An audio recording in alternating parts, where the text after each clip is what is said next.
The Scrutiny Meeting is live. Over to Councillor Sandra Barnes, Chairman. Thank you very much, and good evening everyone, and good evening to those of you who are joining on our YouTube website. Welcome to the Scrutiny Meeting. We do the some business first, and then we'll get on to our major topic tonight, which is to hear from the Clinical Commissioning Group. So first of all, apologies for absence, please, Leslie. I don't have any apologies, Chairman. Thank you. Anybody got any declarations of interest other than the fact that we are all consumers of the National Health Service? No. Do I take by your silence the answer's no? Good. May we turn please to minutes which have been circulated to you. We'll do it in the usual way, and I'll go through it page by page, starting on page 5. 6, 7, 8, 9. Are you content with the accuracy of the minutes? Chairman, Yes. can I ask a reference to the? Can you speak up a bit, Richard, please? Well, I'm speaking up pretty loudly, but anyway, I'll speak slightly louder. We discussed the idea of asking for the national grid to come before us following our discussions with Western Power. I see no reference to that in the recording of what we said. Leslie? Can I just say, can we, I did put something in on the topic sheets regarding the national grid. If perhaps we could do that when we get to the work programme. Yes, indeed. Topic. Yes, thank you. Good. Anybody else? John, Councillor Button, did you have your hand up? Oh, I think he's saying that they were okay. Oh, they were okay. Good. May I sign them then, please? In due course. Thank you. I have no urgent business that has been notified to me, and you'll also be pleased to know that I have no chairman's announcements. We turn to item 6. Mr. Hankin, can you tell us something please on the former co-op site, Richmond Road, and the report is on page 11 and 12? Yes, I can. So members will have the briefing paper which I prepared on this, but just to take you through that, as you'll be aware, the acquisition was completed back in July, and since that time we have tried to make the building more secure and also looking to put up additional lighting and CCTV cameras in the area as well. We have about £37,000, I think it is, of the budget left in order to do those things. The planning application has also been approved, and that is for the new layout with the building down would provide a total of 152 car parking spaces there. Now, we did talk in the past about the fact that we believe there were bats in the building. We believe that is the case, but we do need to carry out another ecology survey, and that won't be able to be done until May. So the building can't be demolished at the moment. So with that in mind, we are looking to see what we can do with the configuration of the car park with the building in situ. And just to be clear here, we're looking to get quotes for 2 pieces of work and also specifications. One is leave the building up, do what we can do with regards to the car park with the building in situ. And then we are looking to see what the cost would be if we then took the building down and did the rest of the car park. We're minded of the fact that when you take a building down, you do get quite a bit of debris, and you could have bulldozers going in there and things like that. And what we're asking for is for consideration to be given to how we can take the building down and also to minimise any damage that it would be to the car park. We have carried out the essential maintenance work now. It says that it's currently being carried out, but that has been done now. and CCTV cameras are being installed at the rear of the convenience store and on the public conveniences themselves, or the former public conveniences. We also are looking to renovate the public conveniences. We've been talking to a company who can help us with that, so that obviously we need to make sure that the building itself is secure and the roof doesn't leak and things like that, but also we want to get it so that it's a modern public convenience, which will be hopefully less likely to be vandalized, and also has features such as automatic opening and closing. And also the Town Council has indicated that if the refurbishment of the public conveniences takes place, then they are keen to take over the management of the public conveniences from there on. Thank you, Chair. That's all I wish to say on this matter. Right. Thank you, Mr. Hunkin. Any councillors wishing to ask questions on that briefing? Yes, Councillor Pritchard, please. Yes, a couple of questions actually. With regards to, you say there's 36k remaining of the existing budget. What is the overall anticipation of the total spend of the project? And are you going to put forward a potential budget? Yes, we are. Well, so we put aside £844 for the actual building itself, acquiring it and any essential work that we required. So the cost of CCTV and the lighting will need to come out of that as well. And then there's an additional budget then for the actual demolition of the building and the car parking itself. And that's what we're still getting the quotes on. Have you any anticipated sort of region 1.2, 1.3 million, something like that, or what? I would hope it would be less than that, but you know, I do believe that the budget, and sorry, I haven't actually got that in front of me, but I think it was about £1.1 million that we had for the budget. And my last question actually is, why do we need 2 directors? Well, so there's a Richmond management company who actually look after the maintenance of that area and also the shops going into the arcade. Yeah. And so we had, the co-op had shares on that and a couple of directors on it. And so those shares transferred over to us. And so therefore we appointed 2 directors to that company. And who actually appointed the directors? The appointments was made by the leader of the council, and it's Councillor Peter Rawlinson and Councillor Hugh Davies. Thank you very much indeed for your answers. Thank you. Thank you, Councillor Wilkinson. Sorry, Wiltshire. Elaine. Yes, thank you. Thank you, Chair. Just a quick question with regard to the car parking spaces. Will you be putting some spaces in there for bikes and cycles as well, so that they've got smaller spaces, so they don't actually use up some of the larger spaces like they often do in other car parks?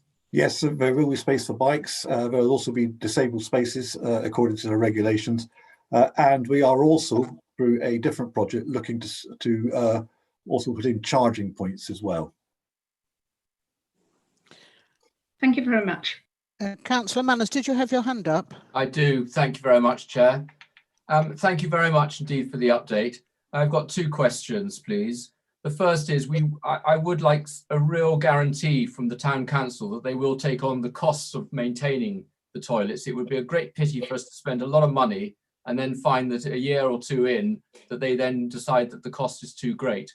And then, I mean, for me, I'm surprised actually that they're willing to take on that.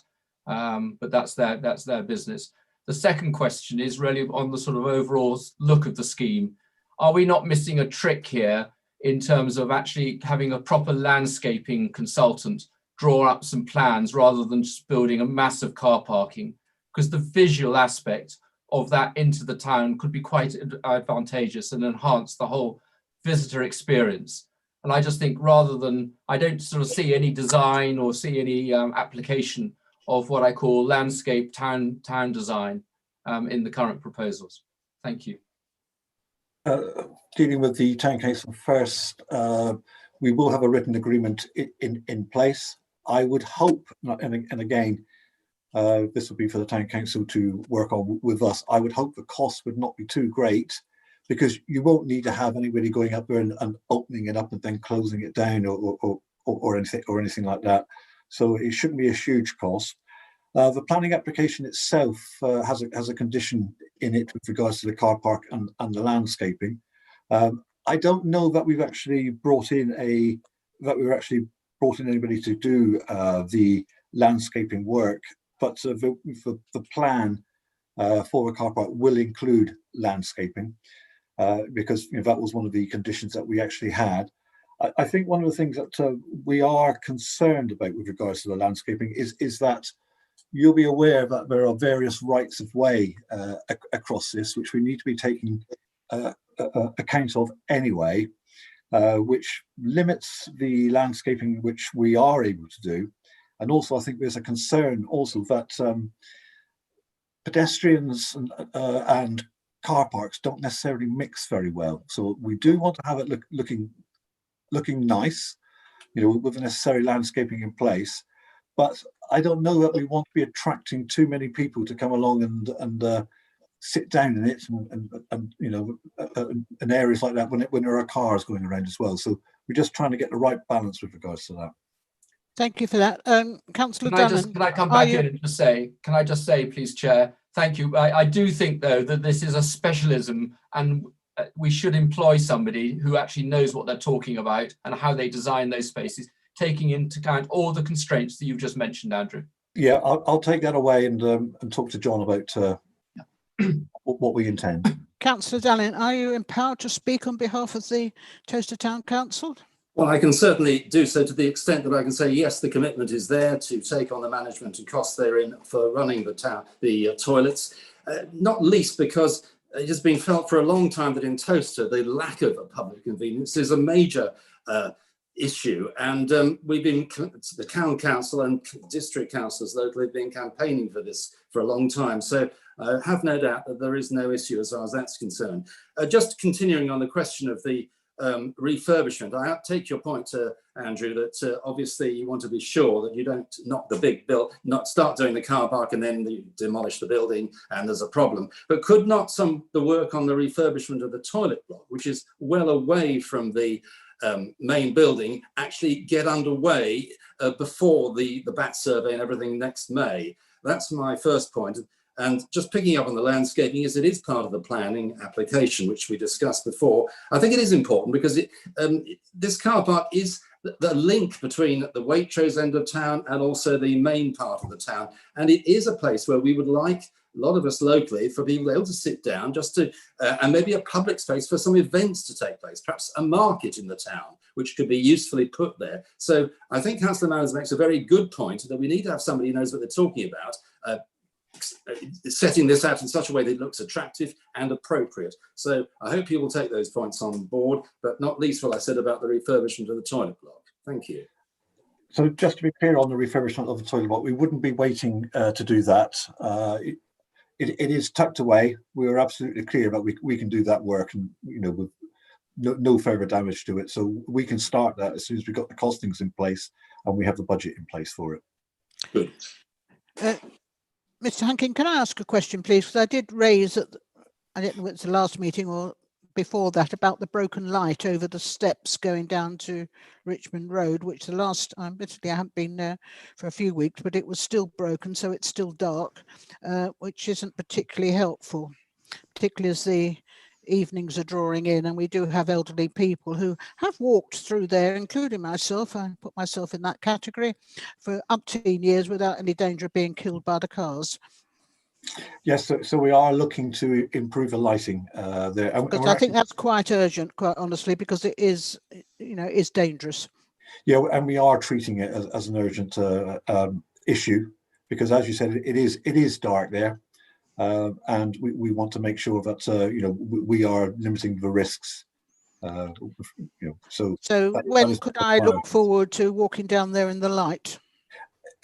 I'm going to say very, very soon, because I know that's what they're actually working on now, is the CCTV and the lighting. I couldn't tell you exactly when it was, but that is the maintenance has been done. That's the next phase that we're actually looking at. Good, right, thank you. Any further questions to Mr. Hunkin? Have you felt as though you've been briefed sufficiently? I Yes, always feel sufficiently briefed, Chair. not you in particular. Oh, sorry. I thought you were No, I going meant to point that and us, take you back. know, us, the mere mortals here. Right, thank you very much then. What is the time now? 1:15. Okay, I think we could then move on to the report from Jeff Kent, which you have had circulated to you, and I believe he's going to put something on the screen. Leslie, Leslie, I can still see Councillor Roger Clark, and I don't think I'm supposed to be. Oh, could you just turn your camera off then, please, Councillor Clark? Thank you. Thank you. Could you enable screen sharing, please, Leslie? That's Diana. Could you do that? Oh, Diana, do beg your pardon. Didn't know this bit was happening. Hold on. I can't see the option. Can you give me a clue, Jeff? So it should be the 3 little dots on the bottom line. You should be able to do it through there. You should see 3 little dots on the bottom line to the right. I've got that one on the right. Only gives me option of stop live. If you'd then like to make me co-host, I can do it that way. Okay. All right. Excellent. Yep. Good. So I shall take the opportunity of the power of members, if I may. So. Golly. You should now be co-host. Thank you. Right, Jeff, it's all yours. Oh, no. Yes. So hopefully members can now see my presentation. Just like to take you through the highlights of the performance and risk and finance report. So as you can see there, the vast majority of indicators are still on track, and I'll take you through some highlights and also some exceptions in the next few minutes. All of this is in the report for your information, which I'm sure you've seen before.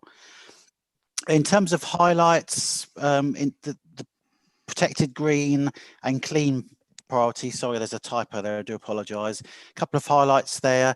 In order to highlight the climate change initiative, which we know is going on, which this committee has talked about before this year, we did challenge residents to stitch up in September and actually think about keeping their clothes longer, and it just highlights how we can reduce carbon footprints. And I do apologise, I'm being heckled by the chairman.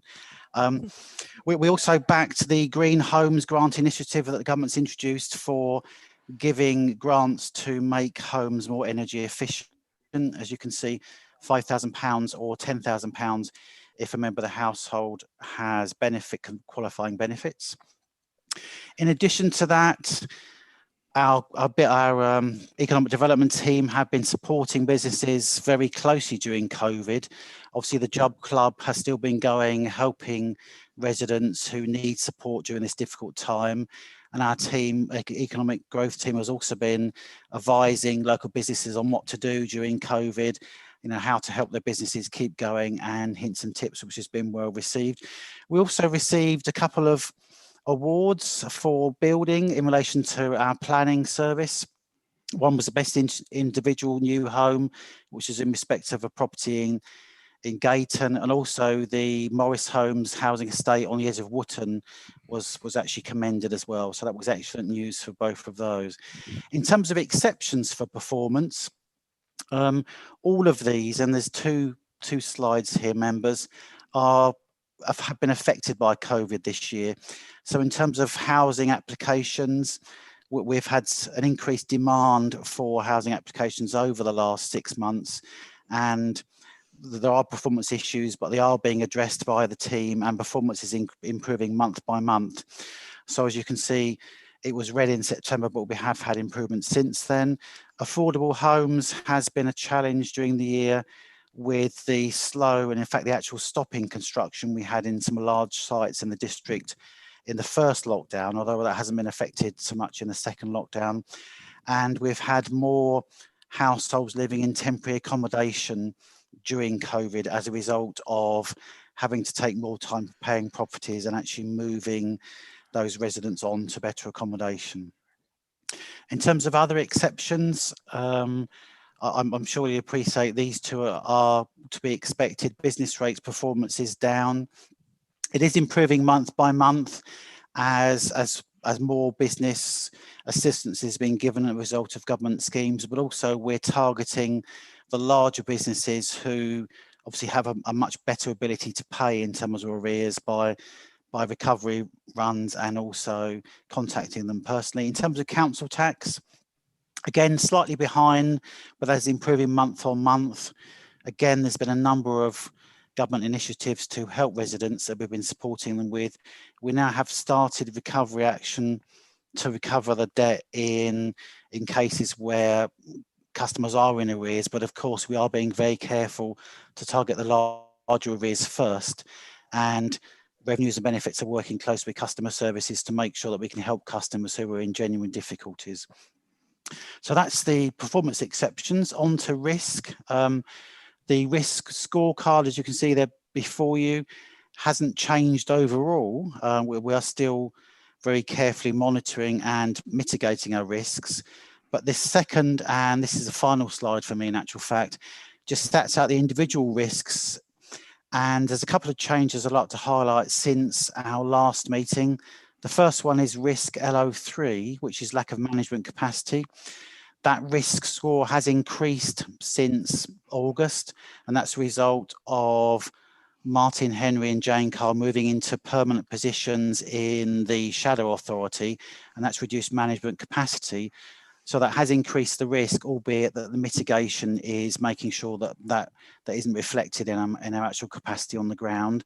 And also risk LO4 has actually been removed from our risk register, as you all know, the local plan has now been adopted, and that was the risk itself. So that's a quick rattle through my slides. So I'd welcome any comments and questions from members, if I may, Chairman. Thank you very much, Jeff. I'm sure people have some questions. Yes, please, Chairman. Chair. Yes, is that Mr. Councillor Harris? Yes. Yes. Just a minor point about the local plan. It's been adopted, but isn't there quite a lengthy period where it may be legally challenged? So I hesitate to look for issues, but perhaps has that legal period expired? If not, maybe it should still be there until the expiration of that period. Chairman, I can help with that. Yeah, oh, you're there, Jim. Yeah, that legal challenge period has expired a while ago now, and we wouldn't have deleted that risk if the legal challenge period was still in play. So, yeah, the local plan cannot now be subject to judicial review. Excellent, thank you. Any further questions? Yes, Councillor Pritchard. With regards to the outturn, Yes, and capital manners. is there anticipated that there'll be a deficit against the budget, and if so, any indications of how much it's going to be, particularly bearing in mind the COVID situation? Thank you, Councillor. That's a very fluid situation, and the reason why I say that is the government's announcing further grant schemes throughout the year. Also, it's announced some initiatives with regards to preserving our income deficit. So I can't give you an exact answer to that. It is changing, and what I can do is just pass that query on to Denise Taylor to give you further information, if I may, because it is a constantly changing situation. Thank you very much for that. Could we just ask Jeff to stop sharing his screen? Apologies. Thank you. Okay. Thank you, Chair. Jeff, a question on the affordable housing. You obviously went through it quite quickly and quite rightly. That's not the issue. But affordable housing, the numbers and our achievement of the numbers, they seem, again, remarkably low. I think it's an ongoing challenge, Councillor, to actually work with developers and make sure they have sufficient levels of affordable housing. A lot of these decisions are historical from developments that have come on stream after quite some time. And also, we've had challenges this year with COVID and how developers have stopped constructing. So it is an ongoing challenge for us as an authority, but our teams are working very closely to, I was going to use the word cajole, that's not the right word, is it perhaps, to encourage developers to prioritise affordable housing in the developments and bring that forward. I don't know if my colleagues can add to that. We've discussed this before, and I suspect that Yes. we're being run around again. And I mean, can Jim put shed light on this? So, yeah, certainly. The central government sets the rules around viability of development. We don't. And a part of those rules are, if a developer comes to us and they say that their development that they have planning permission for is not viable now, then we're required to enter negotiations with that developer. We can't just say, well, no, go away. And that viability appraisal process, there is a right of appeal as well. So we can't just say, well, no, we don't like your figures and go away. They can go away, but they can go away to the planning inspectorate, who can rule against us. So we do have a set of parameters that we have to operate within, and we don't get to choose what they are. We do get to test any viability appraisals that come in ourselves, and we do that in-house, generally within our housing department. But of course, we do also have the option to ask for an independent view if we choose to. Where we get to is inevitably it's going to be on a case-by-case basis, and in some cases, then we're more successful in negotiating than others. But it depends on what the evidence is. It depends on what the context is within the rules that central government sets out, unfortunately. But what we do as the planning department is that we give ourselves the best possible chance of securing as much affordable housing as we possibly can at every stage, knowing that the rules are that it can change. And I share members' frustration that that's a situation. There's not a great deal that I can do about that, other than press as hard as we possibly can when we're negotiating with developers when it comes to that, alongside colleagues from the housing department in particular. Thank you. Thank you for that, Mr. Newton. Any further questions to Jeff? Because I know one of our guests has already joined us. Any further? Yes, Lisa, Councillor Samiotis. Oh, are you just waving to me? So my apologies, Chair, for being late. No, I didn't want to say anything. I just all right. Yes, I am now here. Good, thank you very much. Well, can I thank Jeff for his report? Always interesting. And I ask you colleagues to note the monthly performance monitoring report.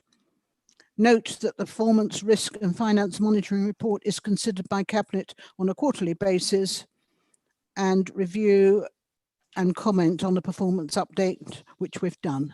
So thank you very much. Leslie, are all our guests here now, do we think? Or Diana? No, I'm sorry, Leslie, you're on mute. I think we only have Dr. Joanne Watt. I'm trying. He was here on screen. I've admitted a lady who's entitled Andy. Could you confirm who you are, please? Yeah, sorry, you're. I know I'm Andy, but I'm actually Dr. Naomi Caldwell. I pinched my husband's laptop because of, That's okay. I'll rename you. Thank you very much. Okay. Yes. Well, welcome, and Dr. Joanne Watt, thank you very much for joining us. We're just waiting for a couple more of your colleagues, and then we'll start on the session about what's going on in South Northamptonshire. So we've got two more, and it's not quite 5:30, I don't think. So thank you. And I hope, committee, you've thought of some questions to ask.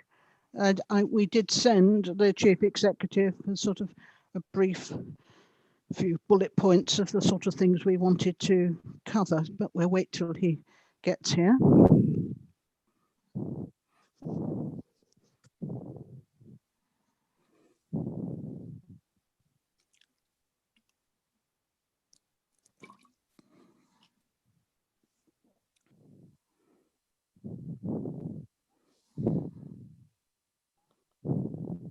Oh, we've got the Chief Executive with us now. Welcome.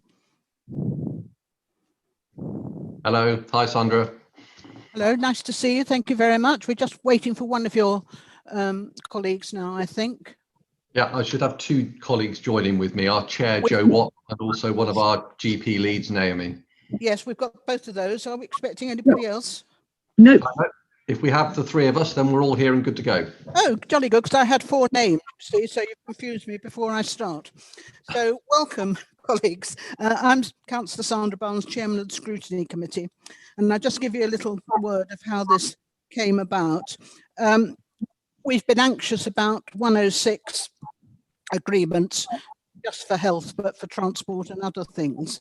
And this really came about when we were informed that we were no longer going to have the expected medical centre, health centre on the extension to Towcester, which rather alarmed us, as we've got, 3,000 houses coming there. We then were told the £1.1 million that's in the 106 agreement was going to be invested into the 2 existing medical practices in Towcester, which are, you don't need me to tell you, that are busy and in fairly cramped premises. And some of us sitting in the room here are actually, so we should declare an interest, I guess, patients in those 2 practices, but not everybody. So we were very anxious to find out what was going on and why the decision was made as it was. And one of the reasons we were given was that allegedly people moving into these houses are all going to be younger. Now, I hope that they then move out before they get older, because presumably they will have problems, and hopefully none of them are going to get pregnant, so they won't need to avail themselves of the medical services in Towcester. So that rather alarmed us. And the point is, we wonder how the 2 existing practices in particular are going to cope with that increase in numbers in Towcester. And I recognise, and I'm sure you do as well, that the £1.1 million will only be a little amount of the money that is needed to actually provide decent medical services to those citizens in Towcester. So perhaps before I go on anymore, could you just make a comment about that, please? Because that does concern this committee, and I'm sure the patients of those 2 medical practices. So I think what we were going to do was really to give you a bit of an overview of all of the health needs, because I think that there is quite a lot that we would really like to share. We really want to use this opportunity for me to say a little bit, and my colleagues also to contribute as well, because I think there are lots of things that are going to be very much of interest to the people who are gathered here, both to do with those surgeries, but also other health needs to do with South Northamptonshire. Yes, so we have other questions, as you know. Absolutely. So I thought probably quite helpful if I start with that, and then I'm going to bring my colleagues in to tell you a little bit about some of the things that are on our minds, and I'm absolutely certain are on your minds as well. And then some of the specifics will be covered, but really happy to answer questions after that as well. So I probably don't need to tell everybody that we're in the middle of a pandemic at the moment. And very much at the moment, this is something that is affecting people within the community. This is not just a hospital issue. And we've been really concerned the last few weeks to see that South Northampton has very much been featuring as one of the higher areas when we're looking at the different areas within the county. And that, I think, has been particularly a concern of ours. We are starting to see the numbers start to come down now, which is obviously an effect of lockdown. But we remain extremely concerned that, having seen that spike, particularly in South Northampton over recent weeks, we remain concerned that that is going to be a significant factor for the local population. We know there are almost 200 patients in hospital in Northamptonshire with COVID, and slightly more in the south of the county. And obviously we are concerned about that. Even though the cases in the community are going down, we are still urging everybody to very much take notice of the public health messages, hands, face, space. All of those things are still really important. What's also really important is the upcoming vaccination programme. And that essentially is the way that we're going to get ourselves out of this pandemic, to restore to some sort of normality. And it's really important that we make sure that we've got county-wide coverage for that. All of the corners of the county need to be covered. And we've got a number of different strategies for dealing with vaccination. And so we've got mass vaccination sites. We're going to have community sites that are based in GP. We're also going to be looking at making sure that staff are vaccinated. Obviously, all of the health and care staff are going to need to be vaccinated. And those people who are housebound or in care homes, we're going to make sure that they're vaccinated as well. So there are a number of different areas, and that actually at the moment is taking up a huge quantity of CCG time, is making sure that we get vaccination and that it gets to all of the corners of the county. And that's something that's important. We're also really mindful that this is not all about COVID, and we know that a lot of your residents will have been affected by delays to their care, differences in health services, and we're aware that heart attacks, strokes, all of those other problems are still taking place, and in particular making sure that we get a really good flu vaccination campaign. And as of today, the over 50s will also be eligible, even if they don't have at-risk conditions, and we know that's going to make a really big difference from the point of view of the health of the local population. So I think it's really just a sort of an overview of that is where we're up to.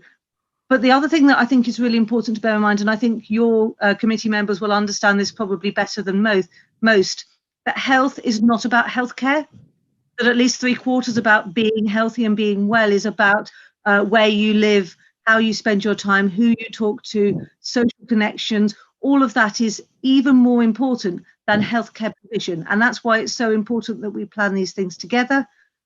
Those things are absolutely key for the health of our population.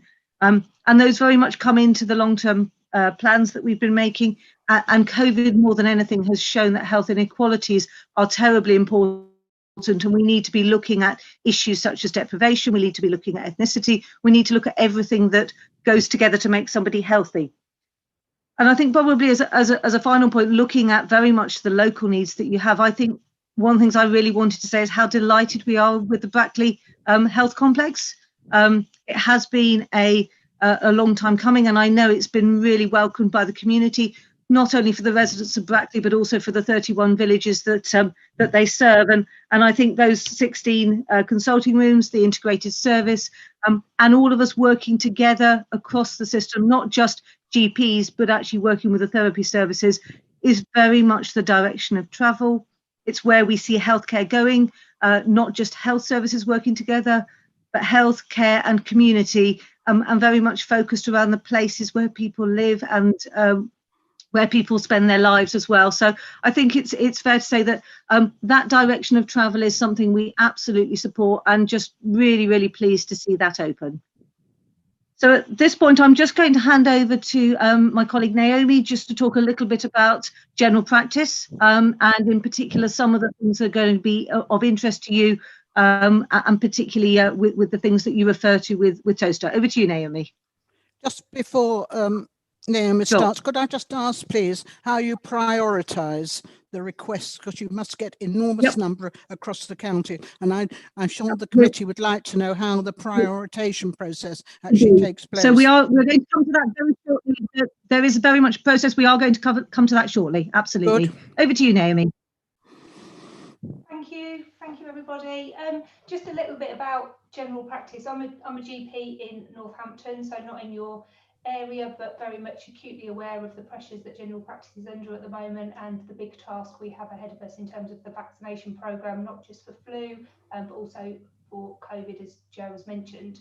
I think the first really important point I just want to get across is that general practice is open. It has been open throughout the pandemic, and whilst it may look and feel very different to how it has done before, we continue to be open for all sorts of consultations, whether that's telephone, video, new ways of working, but absolutely for face-to-face appointments as and where that is clinically needed, and following a triage, just to keep us, our patients and everybody in the community safe at the moment. So that's the real big message, that we are open, we continue to be open, and we see patients face-to-face where clinically appropriate. I think there were some questions about recruitment and retention. So just very briefly, there is a national drive specifically to increase GP numbers.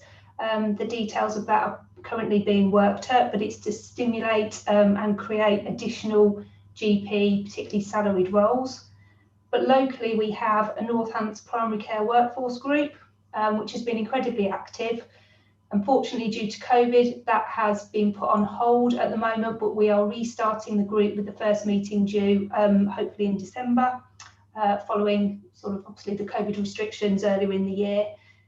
As part of that, with recruitment, there's a couple of websites, Best of Both Worlds and Northants GP websites, which have been supported by local partners, but also our local medical committee.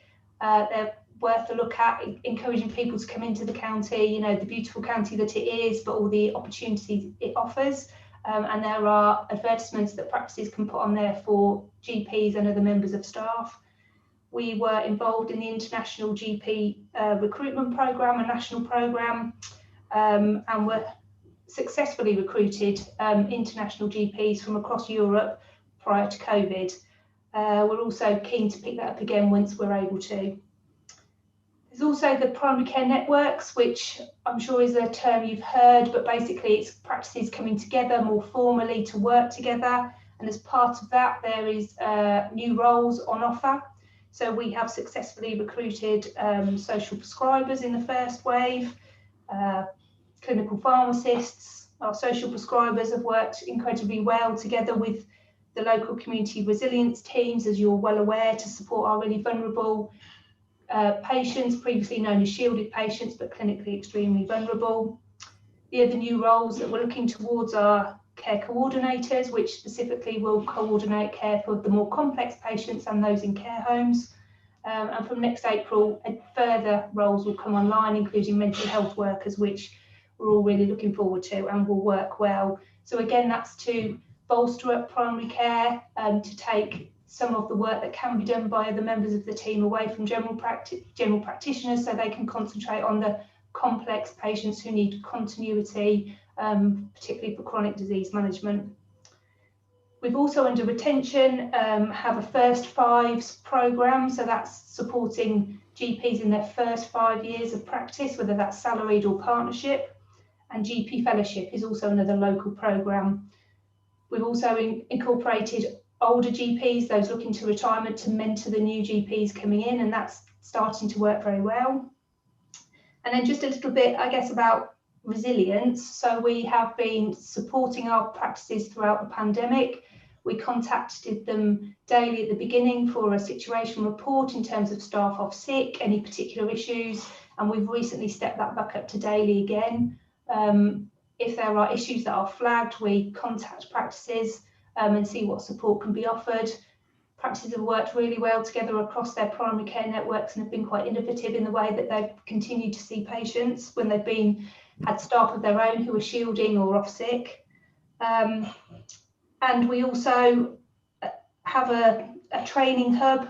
Again, at the moment that's been put on hold, but training is still happening and will continue to step up. So training for primary care clinicians, not just GPs, but other members of the workforce. And with the additional roles coming on for the primary care networks, again, that will build resilience within general practice and hopefully encourage people to come and work in Northamptonshire in a thriving practice community.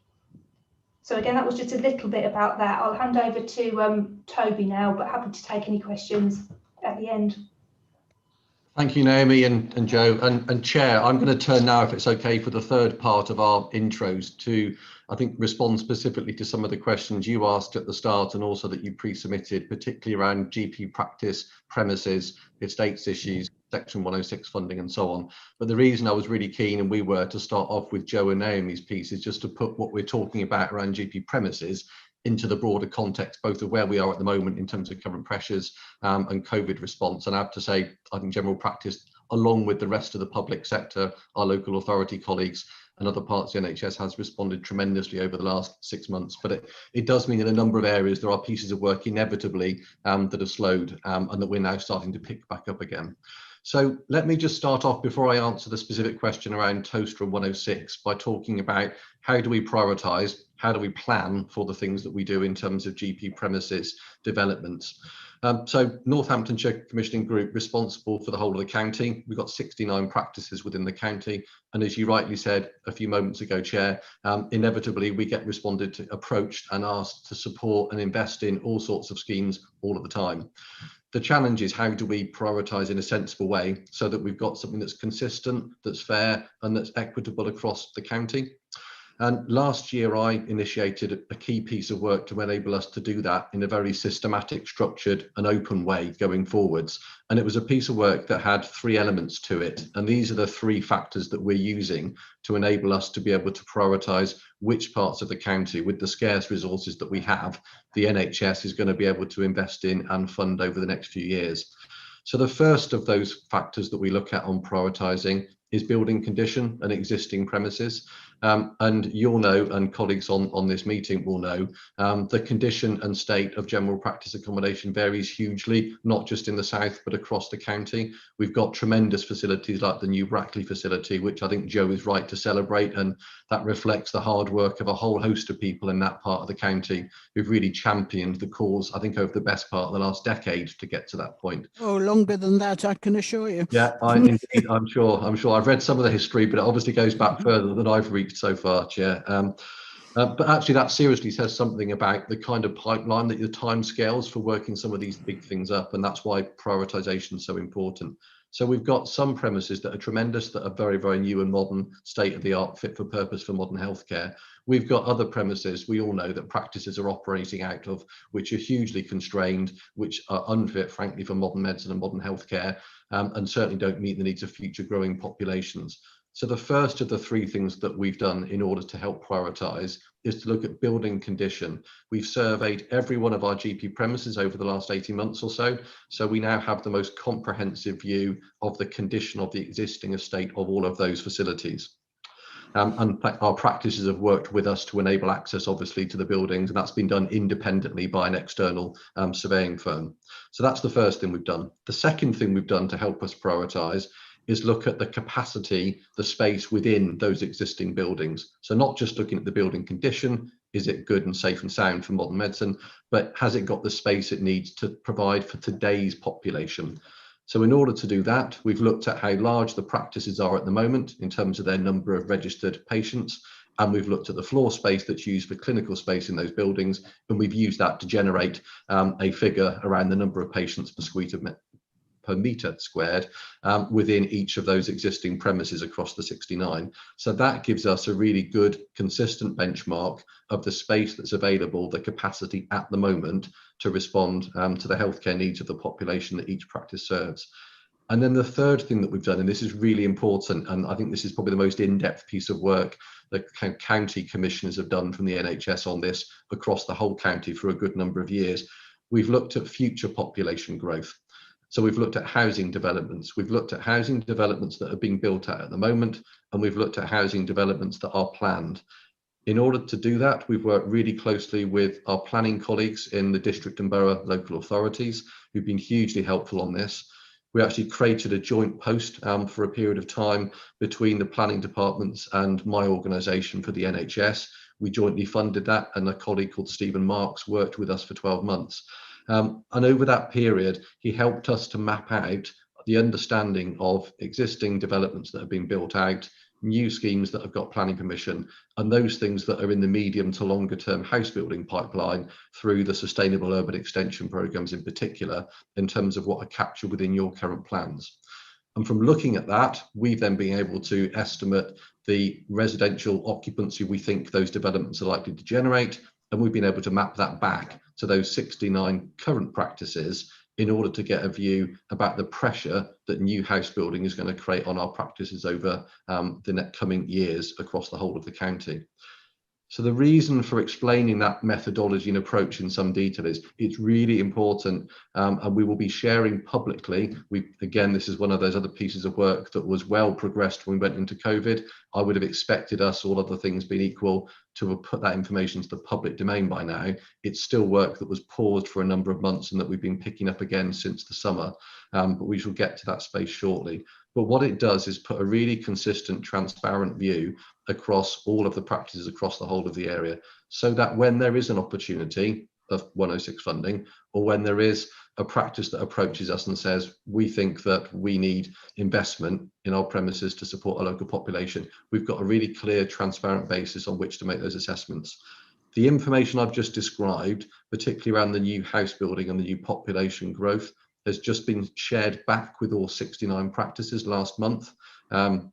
At the end of October, and we've asked practices to kind of validate that really as to whether that feels like a fair summary of their understanding of how their own local area is changing. That'll allow us to put all that back together again as we go up to Christmas, and early in the new year we should then be able to put that information in terms of that kind of ranked view across the county out into the public domain. So that's a little bit, Chair, about the process we work through. I'm conscious there's then a number of specific schemes that I know that you and your members will be interested in. Yes, including but Toby, could we just hear, please? Yeah. It's all very well talking about 106. That's only a very small portion of the money that is needed. So what are the other funding streams that you, as the Clinical Commissioning Group for Northamptonshire, can actually plug into via the national NHS? Because you won't be able to depend entirely on 106 monies. You're absolutely right. I mean, to be honest, 106 funding, although the numbers often sound quite large, £1 million funding, they don't go very far if you're trying to build a new health centre, and they certainly don't go very far if you're looking at the ongoing revenue consequences of new investments. So just to give a kind of quick explanation of how this works, there's a mixture of GP premises across the county. Some of them will be public owned, some of them will be owned by the NHS. And practices lease them, and some of them will be either in private ownership with practices, or they'll be buildings which they lease from other private landlords. The reason for saying that is it's quite a complicated picture in terms of the ownership of GP premises, but it's relevant to the funding streams. When it comes to doing building works, locally within the NHS, my organisation has best part of £1 billion budget each year to fund service provision. We don't have an allocation for capital works to undertake the building works. So we have to bid and submit proposals in order to draw down funding nationally to invest in particular schemes. So that means, for example, that the work that we have just recently approved in terms of Toaster, £430,000 through a national funding route to support the initial phase of expansion for the 2 practices in Toaster, comes through a national route we call, sorry, we're terrible at acronyms in the NHS, we call the ETTF route. It's a national funding stream for capital investment for primary care. We've also recently, for example, approved £91,000 worth of funding through that route for the Paulsbury branch surgery to enable them to put an extension on, an additional room in terms of that practice, that branch surgery within the area. So some funding we're able to bid for to limited amounts. Some funding, if you look at something like the Brackley new development, is actually largely private sector developed and invested and funded in the capital works. But what the NHS then picks up is the ongoing revenue cost of that. Think of it almost like your mortgage payments in terms of the cost that we pay to practices to enable them to provide their buildings. And if you think of that on a year-on-year basis over the next 20, 30 years, that's significantly greater often than the initial capital investment required up front. So you're right, Chair, when you say Section 106 funding is really welcome, and it's always a good thing, and it's always very helpful, and no one's going to turn down £1 million to help to put into investments in capital works. We have to make cases for additional capital if it's a direct investment from the NHS, and in all cases, we have to pick up the revenue consequences on an annual basis going forwards for as long as those services are running. And that's often the bigger choice for us in terms of prioritisation, particularly given the public sector funding environment we all anticipate we're going into over the next few years as a result of this extraordinary year and the spending position that the government finds itself in. So I think the need for us to prioritise is going to be greater than ever. There are a number of particular schemes I know, Chair, that you and your members will be interested in within the South Northants area. I'm thinking particularly about where we are with practices like the Road Medical Centre, where we are with Bugbrook, Paulsbury and Toaster as well. So if it's helpful, I'm quite happy to give a quick canter through a few of those, or you may want to ask some of your members to ask questions on those particular things. Yes, thank you. That would be very helpful. But could I just ask how you square the circle with more staff being employed now to deliver services for GP practices, which I, very much welcomes. We haven't had it hitherto, like clinical pharmacists and the like, but they're going to require space. So I'm not quite sure how, I mean, one of your close colleagues informed us that we should view the principal GP as the leader of the conductor of the orchestra and have all these players around them, which is great. And I really like that description, but where are all the players going to be able to sit and see people? So I think you've got a huge problem trying to match what you've got currently and what you want to achieve for the benefit of, well, all the staff and the patients. So it's the government. I know we all moan about the government, but are that lot in the NHS fully appraised of what they're supposed to be delivering? Because I sometimes think they don't quite understand. Well, I mean, you make a perfectly valid point, and I can see that Joe may come in on this as well.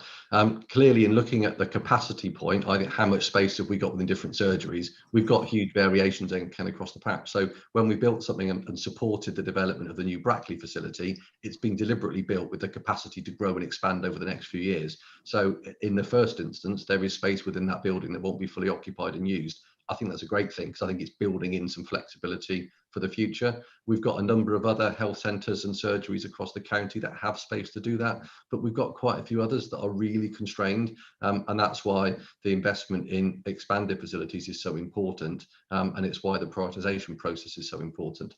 It's also worth noting, and I suspect Naomi or Joe may want to make this point, that if there's been one learning or one really big learning from the experience of the last 6-7 months, is there's actually a lot of stuff that we have always done because we've always done it that way, face to face, or by calling patients into surgery and into practice, that can be delivered in a different way. And I think partly we need to think about our building space and technology and digital and the way that people work in a more remote mobile way, as well as thinking about the kind of physical rooms that we need. But that's not to downplay at all the need for really great modern facilities for some future healthcare. I don't know, Joe, if you or Naomi wanted to add into that. Thank you for that, but perhaps you'd like to go on your, as you suggested, on Road and Bugbrook and these other places that are causing us some concern. Yeah, so let me just do a canter through a few of the sites that I suspect will be on your list, because they're on my list of things that I'm kind of conscious of. So you started with where we are from a Toaster perspective, and you're right, we've got 2 practices there, side by side, alongside an EMAS, the ambulance service facility as well, on the sort of similar wider site. And I know that there have been discussions in previous years before I came to the county around the new housing development on the edge of area, on the 106 million or so that's earmarked for potential investment into healthcare services, and whether that might go towards a new purpose-built facility in that out-of-area location. We're working with the 2 practices and other partners, and I think actually some of those colleagues might even be on this call. I think that Joanne Barrett, I think I could see on our participant list, might be on the call, who I know has been involved in the Toaster Development Group, which has now been meeting, led by one of our CCG GPs, Philip Stevenson. And that group's been looking at what the options are, and in particular, as you say, Chair, how far the kind of funding potentially goes. And that's where they've come to the conclusion themselves, rather than us telling them this is what they should do, that they think the right way forward here is to redevelop and expand on some of that existing site. So the 430,000 I referenced earlier on, in terms of initial phase development, will give them some additional flexibility, whilst working up the longer term scheme for how the site with the 2 existing facilities, and also potentially some of the EMAS land adjacent, could be used in a different way. I know that group is back up and running again. It paused for a bit during the first lockdown period. It's got moving again in the summer. I know the development group met on the 12th of November, a couple of weeks ago. And I know that they've also appointed some external support in a consultancy called Northmore to help work up the proposal and the case around the future for that development around Toaster. So from my perspective, that's very much moving again, which I'm pleased about. It will float fairly well up the list from a priority point of view because of the population development and the house building in the surrounding areas. And I'm looking forward to seeing what they come back with in terms of a worked up proposal that we can then continue to support and take forward. Shall I touch, Chair, on the couple of other areas? Just before we go on, sorry, excuse me. I just wonder whether Councillor Dallin or Councillor Semiotis would want to say anything, both being Toaster councillors. Councillor Dallin? Unmute yourself, please. Yeah, thank you very much for what you've told us so far. It seems to me the message to the people of Towcester is, particularly those moving into the new properties, stay healthy, because the facilities are going to be inadequate. They're already oversubscribed. There's a lack of capacity. If you happen to live in one of the new houses, it's quite a way to walk to the revamped premises as you describe. So they'd probably go in a car. Well, that's going to cause a problem because the car parking already is inadequate. And if you build a bit more on this site, there'll be next to no car parking. I think I'm delighted Brackley has got what it has, but frankly, Towcester is a growing town, and we need almost the equivalent the way things are going. Or is it that the health service only thinks for the next few years rather than really forward planning? I think there are a lot of people in Towcester, and I include myself as a patient and a resident, who are very concerned about the direction of travel. Toby, do you want to respond? Yeah, your opening point about people should stay healthy was one that I'm sure we'd all kind of echo and support. But well, it was slightly tongue-in-cheek. No, I'm aware it was, Councillor. The serious point is, I would agree with much of what you've just described. I was open at the start in saying we have limited resources and then we therefore have to prioritise and support particular schemes at particular points in time. I think South Northants has done tremendously well the last 5 years with the Brackley scheme, and I'm glad that we are now putting the same kind of focus and attention into a longer term solution for Towcester. It's not easy or straightforward. The kind of investment that will be needed to do a complete new build solution on an out of town area, moving both of those surgeries into it, I think, just being open with you all, we would struggle to secure in the current climate the kind of investment that would need. My preference, therefore, and my steer to the chair of that group, one of our local GPs, Philip Stevenson, has been to work through something that we've got a good prospect of being able to get off the ground. I don't think, being open, that's going to be on the scale of Brackley, not least because we don't need the inpatient element and some of those aspects, but we need something that is significantly improved for Towcester because of the population development. And when? Give us a timetable. Are we talking 2-3 years? What? To a build or to kind of confirm schemes? I mean, the houses are going up rapidly. You're going to be falling further and further behind if you don't get on with something. Yeah, we'll respond as soon as that working group can come up with proposals. The reason I'm pleased that they've used some of the 106 funding to support Northmoor to develop that case is I think that gives them a good chance early next year of getting to a point, certainly by the spring, where they've got clear proposals to put back in front of us. That'll allow us to be able to work with them and respond with that. So I share your desire to move quickly on this, Councillor, and we're certainly committed to doing that and working with the practices and with EMAS to do that as swiftly as we can. Thank you. Councillor Semiotis, do you want to say anything quickly? Yes, I do, and I want to reiterate everything that Councillor Dallin has said. Also, as a patient of Towcester Medical Centre, just the thought of having to share that centre with another probably 7,500 to 10,000 people. Not just that, there's also the Brook Health Centre as well. It just seems ridiculous to me. Already, you phone up for an appointment, you can't get in for 2 weeks, you've got to ring back at 8:30 in the morning because there's no appointments. You know, and it's just going to get worse and worse and worse. And you're saying, oh, everybody that's moving into all these new houses are all young. Well, they might be, some of them might be young at the moment, but not only young people move to Towcester. You know, a lot of elderly people are moving here. I know this because this is my job at the moment, because funny enough, because I think of lockdown, it's made people think that they want to be near their families. So older people are moving here to be nearer their daughters, their sons, their grandchildren. You know, we don't just sell houses in Towcester to people that are in their 20s. And let's not forget people that in their 20s and 30s go on to have children, and children need the doctor's surgeries as well. And the women, as somebody said before, you know, they get pregnant, they have babies, they need the attention from the surgeries. And, you know, people get old. They might be 20 now, but one day they'll get old, as we all know. So I just want to know what data has been received in order to decide what 2 already oversubscribed surgeries can cope with another 3,000 households. And we've had more than 3,000 in the end, because we have obviously had other homes built in Towcester previous to now, and we've never had any more medical practices in the town. And quite honestly, I just do not know how on earth they're going to cope. It's all very well saying, oh, we'll put an extension. These current doctor's surgeries are not in the middle of a field where you're going to be able to extend and extend and extend. They're already crammed in to an estate, surrounded by houses, in the middle of Towcester, where there's no parking.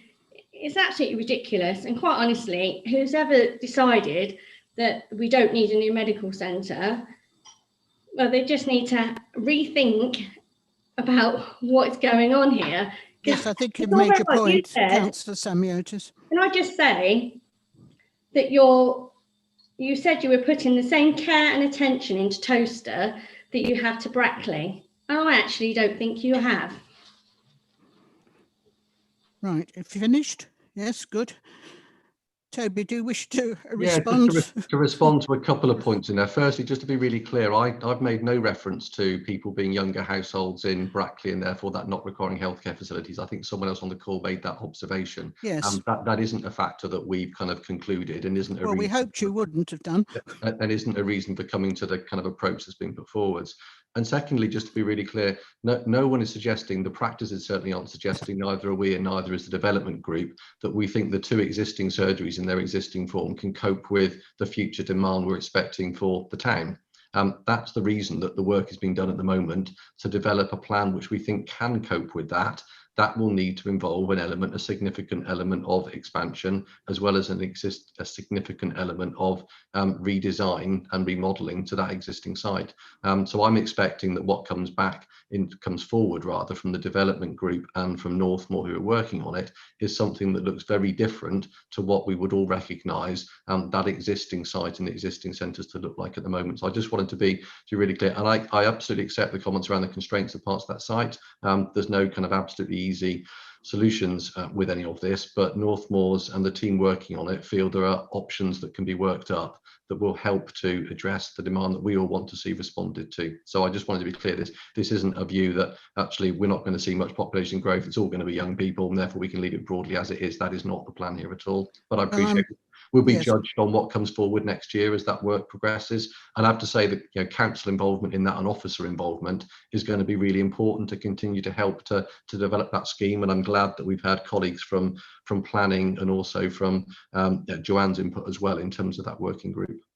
Good, thank you for that. Shall we move on to road then? Another excitement for us? Yeah, sure. I'm happy to start off again on this, and other colleagues might want to join me. So again, as many of you will be aware, the parks over at Road, Medical Centre over at Road, 106 funding secured a number of years back, linked into new housing development on the edge of that particular location. There is a site which is already there in the just as you go into the entrance to the estate on the left-hand side, that's kind of all fenced off still at the moment and cleared. The practice there has put forward proposals on a number of occasions to the commissioning group, which at the moment we have not been able to sign off and to support, not because we don't recognise the importance of new facilities being required, but because the size of the facilities that were being proposed in our assessment were above and beyond that was required to meet both the reasonable current and future need. And the reason that's relevant is going back to my earlier description of how the financial flows work on this, is because we pay a level of what we call notional rent, effectively that kind of, think of it as your mortgage payment on a regular basis across a year based on floor space. And therefore, if we sign off on a scheme that we feel has greater floor space than is required to do that, there's a cost that goes with it that makes it difficult to be able to justify in terms of use of public funding. So in terms of road at the moment, I went out on the 22nd of July and visited both the existing practice and also met with the practice manager, Keith Hutchinson, and one of the partner GPs within the practice. We visited the site that's been identified to date, and we talked through various possible options in terms of how they might be able to remodel their proposals and come back to us with an adjusted and revised scheme. That is where we are at the moment. We're waiting for the practice to be able to come back with a revised scheme that will enable us, with a fair wind, to be able to put the support to that we want in order to enable that to move forwards. Anyone who knows that facility knows full well that its location, the highways and transport implications of turning on and off of that road onto what is a very small car park with constrained visibility is not a good arrangement. So we're committed to working that through, but we need a proposal back that is something of a scale that we would be able to support given the ongoing revenue consequences. Shall I pause after each of these, Chair? Is that helpful? Yes, thank you. I can now see that Councillor Martin Johns and Councillor Stephen Clark wish to speak. You probably want to go back, Councillor Johns, to Toaster, do you? Yes, thank you, Chairman. Can I start off by welcoming our health colleagues tonight and giving up their time to be with us. And we do appreciate all the work you do week in, week out, but particularly at this time when we're all dealing with the coronavirus. Just to, I think we're in danger of shooting the messenger, Chairman, here. And I speak as someone who has been involved with the Toaster development project for health services for the past probably 6 months.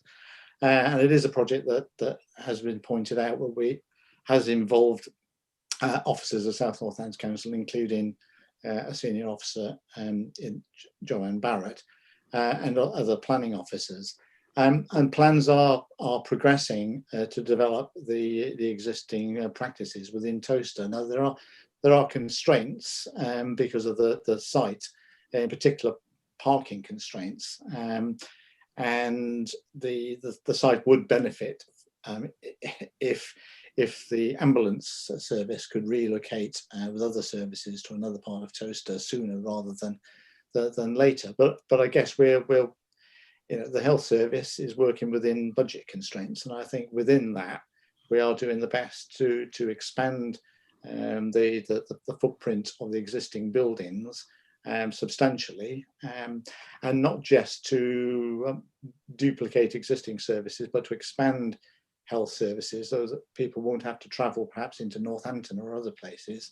They'll be able to get services more local, and I think that's a very good idea. The wider points, Chairman, are really, I didn't vote for this government. I haven't voted for recent governments. I'd like to see a lot more expenditure on health services, but we have to work within the budgets we've got. And I thank colleagues in health for doing their best to try to expand services, particularly for my ward in Toaster. I would have loved to have seen additional services on the new development, but that isn't the case because the funds are simply not there, and it makes sense utilising the existing site and maximising the services thereof. So thank you, Chairman. Thank you, Councillor Johnson. Thank you for telling us about your voting. Can I now move on? I think I have Councillor Tony Webb somewhere lurking to ask a question. Yes, Chairman, thank you very much. Just wanted to bring a little bit of perspective around timing. Excuse me. You need to see a doctor. Maybe. Having been involved with the Brackley one since 2014, and also knowing that the Brackley one was 25 years in the making, I was involved in the design of the building, watching the design in 2014, but it's 2020 before it opened. That took an awful lot of time. And if we even start now, is it going to take 6 years to get some much larger practice in Toaster, or is a way of speeding it up so it can be done in, say, 2 years? Wonder if anyone could address that point. Really, the timing. Chair, I'm happy to comment if that's helpful. Thank you. Yeah, and noting, Councillor, your obvious involvement in the Brackley scheme, you're right. Some of the larger, more complex schemes like that do take, decades sometimes in the planning to get to that point. We've got to bear in mind that facility is a significant scale facility. It's got a whole host of other services within it, including inpatient facility as well. I know the local charitable services has raised funding for X-ray facilities and various other things within that. So that kind of in part is the complexity as why that particular scheme took the time it did to progress. my sense, and looking at this as I do, having built and been involved in the development of quite a number of GP premises over the years, and also as a ex-town planner by background and profession, I think there's no reason we can't do something here more swiftly than that. I don't think this is the nature of the scheme that we're looking at. I'm optimistic that both with an element of the first phase of work that's starting, and also the ability to do something on a site, if we can redevelop on that, which already is in largely the NHS's kind of gift at the moment. But I think you're right. Do I think this is likely to be out of the ground and fully completed in 2 years' time? No, I don't. Do I think we can get there and somewhere significant in 2 to 5 years? Yes, I do. Do I think it's going to be 10 to 15? Not if I've got anything to do with it, because I think we need to do something more rapidly than that.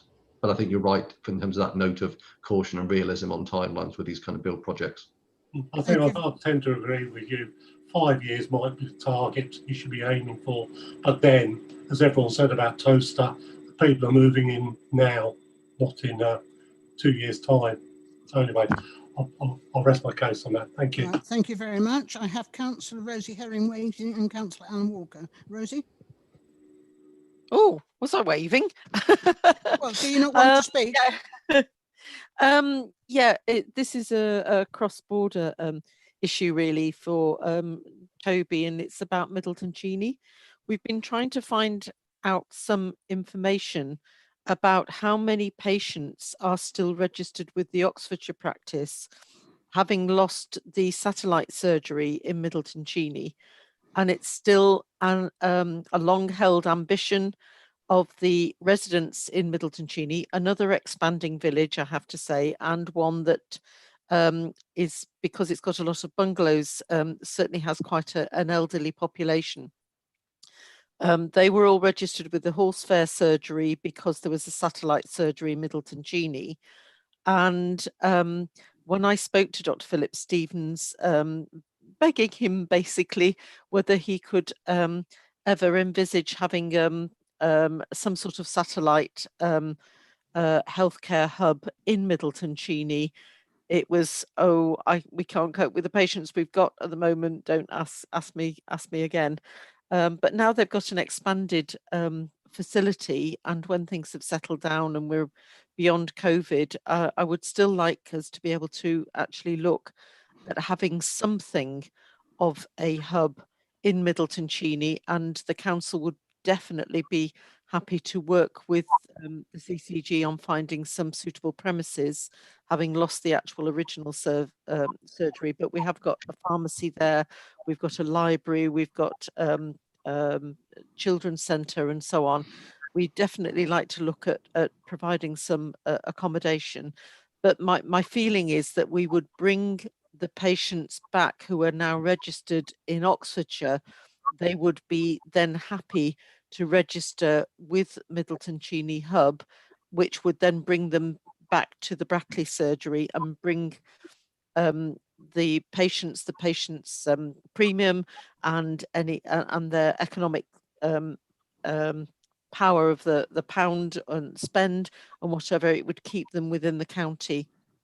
And as I say, I'm trying to find out how many people have actually moved to the Brackley surgery and how many are still registered with Oxfordshire practices, because that would give us an indication on how big the problem is. Am I making any sense? Is that your question? Yes. Would you like me to answer that one? Yes, please. Yeah, so I speak as, again, a resident on the edge of the county, and one of the beauties of Northamptonshire, it has many, many edges and many, many borders, and there are always issues about patient flow across the edge of the county, not just GP surgeries, but also hospitals and clinics and local authority services. There are lots of issues around the edge of the county. And I think it's fair to say that our strategy for the people of Northamptonshire, not just for those registered with a GP surgery, but anybody who is resident in Northamptonshire, is to try and support with care wrapped around the patient in their home. Not all things can be provided at all scales. And I think one of the things that we're very much starting to talk about and sharing with the public is that different things need to happen at different scales. So a lot of services can be provided at home, particularly with digital technology and with remote working. There are lots of things where a patient doesn't even need to leave their house to get the health and care that they need. That can come to them regardless of where they're registered. You've then got some things that take place at neighbourhoods. You've got things that take place at much larger localities. And I think different things will happen at different scales. And I think it's probably fair to say that small GP surgeries don't always have the same range of options as larger GP surgeries. And when we're looking at what we can do, we need to weigh up what are the services that that population needs and what's the best way to provide those, because a small service will not have the full range of healthcare facilities that person needs, particularly if those people are elderly with complex care. To be honest, giving them a facility with 2 rooms is never going to accommodate all of their needs. I think we need to be much more flexible about how we provide those services and work with our local authority colleagues as well to maintain people's independence, but perhaps to be a little bit more flexible about what scale, and to recognise that a branch surgery isn't going to be the total provision for what those people in that village need. Thank you for that. I've now got Councillor Walker waiting and then Councillor Pritchard. Councillor Walker? I just unmuted myself. Yeah, it's a long wait, I must admit, but anyhow, I did put my hand up very early on. Thank you very much for letting us come in. I'm not overly concerned about Towcester and Brackley. I think that whatever you're doing there is admirable, to say the least. I'll jump on the back of what Rosie Erin was saying. I'm from the west of the county and we share our consultancies with Milton Keynes. What I'd like to do is ask you a number of questions in relation to the collaboration that you have with Milton Keynes and also the surgery at Stonedean, which is allegedly, because of the master plan for Milton Keynes and the amount of houses that are still being built in Milton Keynes, will be moved probably in the very near future from Stony Stratford to somewhere up Watling Street over the other side of the border. The other thing is that, and I'm sure Councillor Pritchard will come in on this, so I'll leave the £90,000 that's already in 106 money sitting with Stonedean, and how is that going to be actually used if the surgery moves somewhere in the region of about 4 or 5, if not 6 miles away from where it is at the present time. That was that. Equally, I will come back to you in your 69 surgeries or GPs within Northamptonshire. I'm a county councillor and I've asked this on a number of occasions at a number of open meetings with you, the CG, in relation to where do we sit on the border in relation to the questions I've asked there, and are we sort of second choice when it comes to this sort of thing and getting grants and getting money for the residents that I represent, which is somewhere in the region of 8,500, which that 8,500 I might add are, well, I say the majority, I'll probably go say the 8,500 are actually registered outside of Northamptonshire, although they are Northampton residents, the same as I am. Coming back to the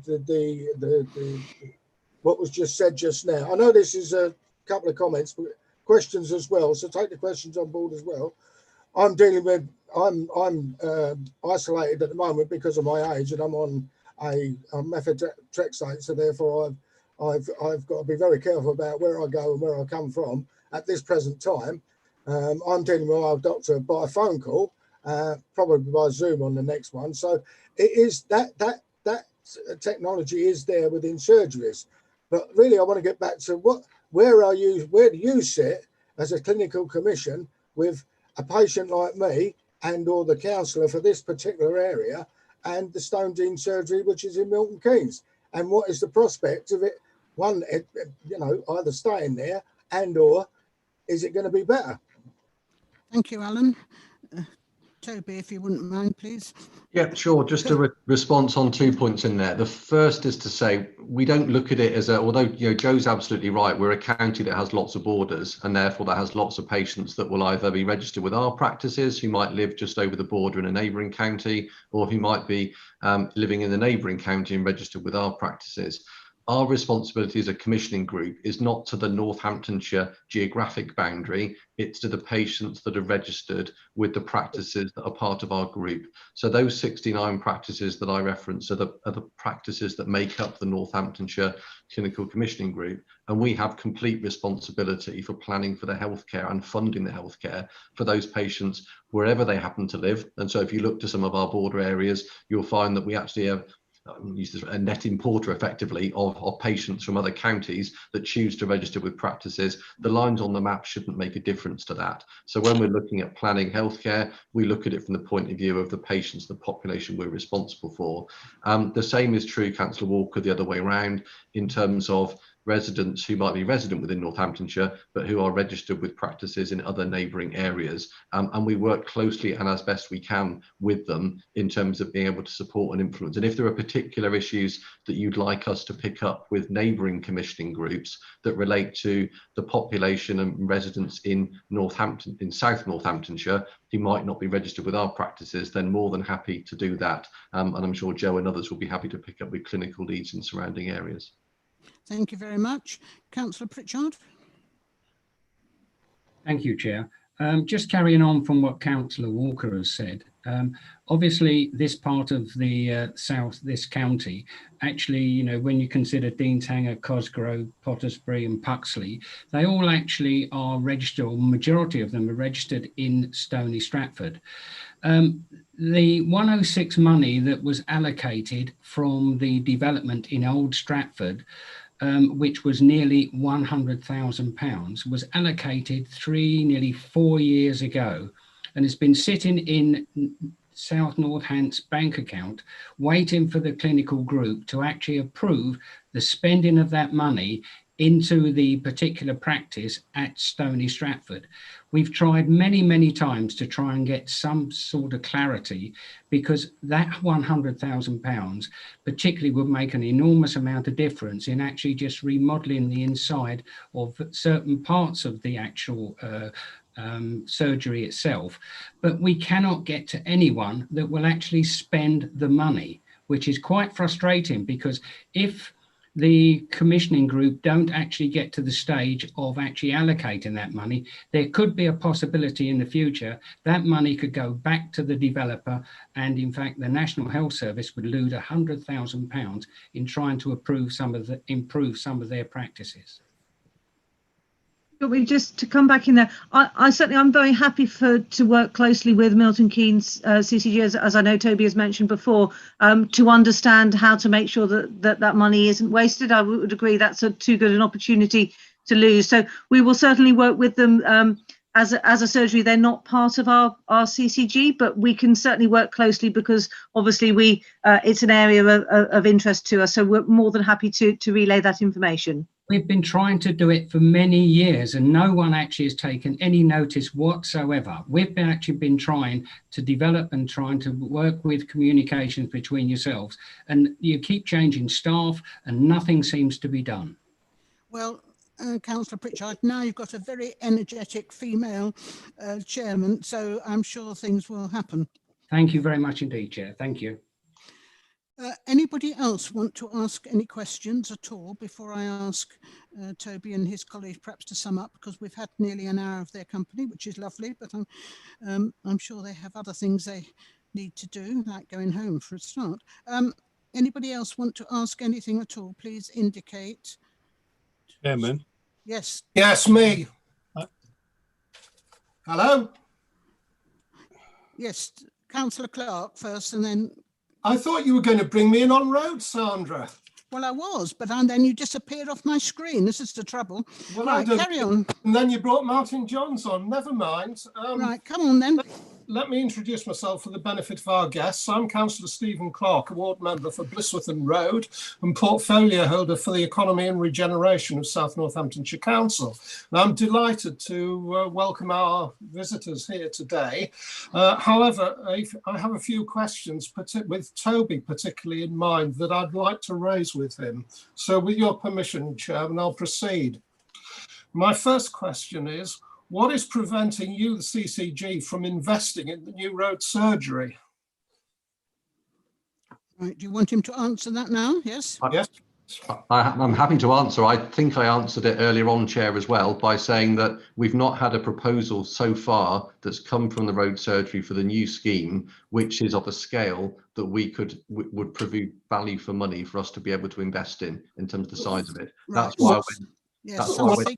To say that I was familiar with, I think, almost everything that you had to say, Toby. Second question. Yes, there's another one. Why should such procrastination over several years be acceptable to the residents of Road, especially those who've moved to the recent new developments on the former Walker Pack, Pianoforte and Chaplain's Yard sites in anticipation of a new surgery? So apologies, Councillor, I don't see it as procrastination. The only practice visit I've undertaken in the last 4 months has been to that practice in order to visit their site, to walk around the site with the practice manager and the partner, and in order to talk through with them options for the future of that scheme. So as soon as we get a proposal that comes back in, which is of a scale that fits with something that would demonstrate value for money, we're absolutely committed to wanting to unlock that and move forward. As I said earlier on, I was completely open. Their existing premises are just not fit for purpose in terms of capacity, transport access. So we're fully behind this and want to see this move forwards. We just need to be able to get to a scheme that we in the practice both think works for that site and for its scale in terms of the ongoing revenue cost of it. Okay. Well, let me come back to that, but I have another question. What is the detrimental impact with quantifications on Road and the neighbouring villages of Hartwell, Ashton, Corton Hall, the Park Slope group practice in Blisworth, of not having a new road surgery, which would have been a purpose-built facility on land already owned by the practice for the benefit of delivering primary healthcare through a modern GP service? Goodness, that was quite a question. I'm just processing the first part of it in my mind. I think your question is, by not having a new build facility yet, the impact that that's having on surrounding practices and surrounding branches. As well as in Road itself. Yeah, I mean, clearly that the practice, as all of our staff do in practices, do a tremendous job of coping within the environments they're working. So having been out and visited that practice, I know and can see how hard the staff are working within the environment they've got. But again, just to restate the same point, we want to see a different solution here. Road needs a different solution. The surrounding practices will be impacted by not having the capacity available there in terms of expansion. And that's why we're working with the practice to get to a point where we've got a plan that we can support, fund, and give them the green light to be able to move forward with that. Yeah, let me move us on then. I was familiar with your position that you presented at the outset. I have been in regular contact with Keith Hutchins, who you referred to at the practice. His last update to me was at the beginning of September, which reflected what you have just said today. Clearly, I'm still disappointed. However, together we need to consider how we can move the matter forward and establish a satisfactory solution for Road and its neighbouring villages and the Park Slope group practice in Blisworth. Thank you, Chairman. Thank you very much. I think that was just a concluding statement, Toby, which probably doesn't need you to say anything else. Can I be assured that everybody who wanted to ask a question has had a moment to ask a question? Toby, is there anything? Sorry, we haven't heard about Bugbrook. I'm sorry to be local. Right, come along then. A question, if I may, after. Please, Councillor Harris, what would you like to ask about Bugbrook? Well, we haven't had the report on it, but without going through the sorry history, it's similar to what seems to have been happened at Stony Stratford, in as much as Section 106 money has been available for many years. There is, in actual fact, only one place it could possibly be spent.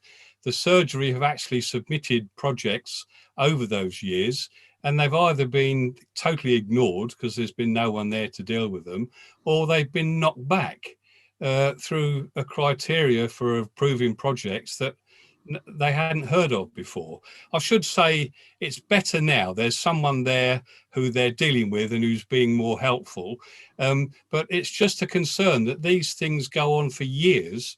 And my concern at the moment is that there's a cumulative total of over 74,000 based on 2 or 3 projects developments within Bugbrook that have gone on, and one of them at a value of £14,000, the surgery have been told the deadline has gone, so they've lost that money. Well, the difficulty is the whole of that money, £74,476.64, has been transferred to NHS England for the work at Bugbrook surgery. And so my concern is twofold. It's taken an exceedingly long time to get anything, any reaction, and we don't want to lose any of the money. That Bugbrook surgery is the only place that money can be spent with no revenue consequences long before COVID came along. And it's just frustrating. I'm hoping to hear, and I do hear now from the surgery, that things are better. But my initial concern, my concern now is A, can we get this finalised and the money spent where it should be spent? And can we guarantee that the whole of the money will be spent? Bearing in mind that projects have been put forward over many years, long before any deadlines were reached. Thank you. Yeah, shall I respond briefly? Yes, please. Yes, okay. Thank you, Councillor Harries. And I was, Bugbrook was the last of the particular sites. I was gradually working my way down the list and I hadn't quite got there before we reached our hour. You're right, there's a long history here, which is not a kind of happy one in terms of trying to get a solution that could use the resource that is there. One thing you and I, I'm sure, and others will all agree on is we absolutely want to see funding that is 106 identified, spent and invested to benefit local people. That's the reason it was put in place. I'm glad that the practice feedback to you that there's people they are working with here within our team now who are keen to make this happen and move things forwards.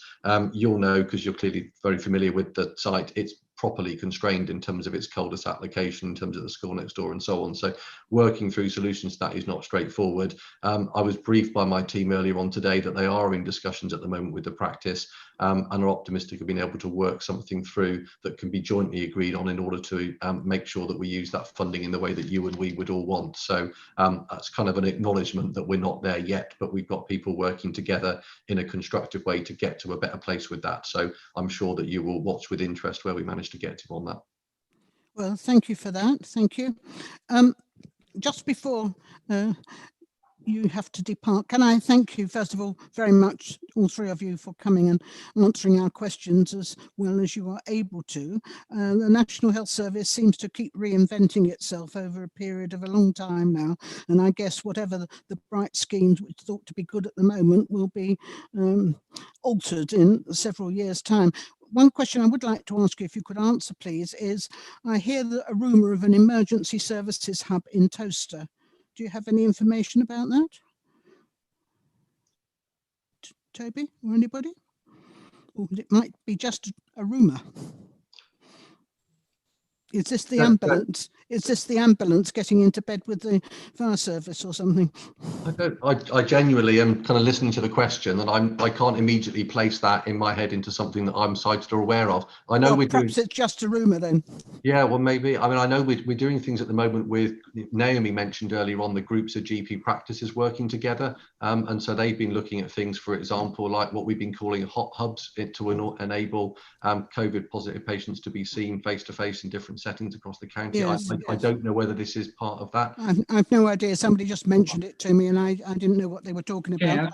Yeah, Ken Pritchard here. Yes. Could I just update you? I had at the last meeting I had with the Police and Fire and Crime Commissioner, he actually confirmed that in fact at least the fire service and also the police will be going to a new location roughly round about the Bell Plantation scenario. So, but he didn't mention anything about the ambulance or anything.